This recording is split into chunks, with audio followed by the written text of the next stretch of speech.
And welcome to Ramya cooking style. ఈరోజు మనం కొబ్బరి ఉండలు ఎలా తయారు చేయాలో చూద్దామండి. ఫస్ట్ స్టవ్ వెలిగించుకుందాం. కొంచెం నెయ్యి వేస్తున్నానండి స్మెల్ కోసం. 2 కొబ్బరికాయలు తురుము తీసుకున్నానండి, బాగా తురుముకొని తీసుకున్నాను.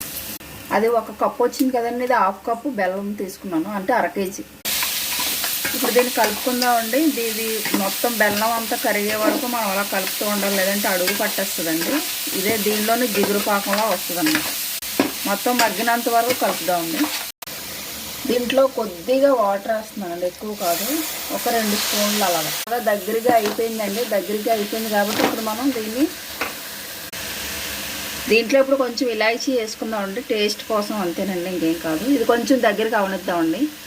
ఇది అయిపోయిందండి, స్టవ్ ఆఫ్ చేస్తున్నాను. ఇప్పుడు ఇది చల్లారిన తర్వాత లడ్డూలు చేసుకుందాం.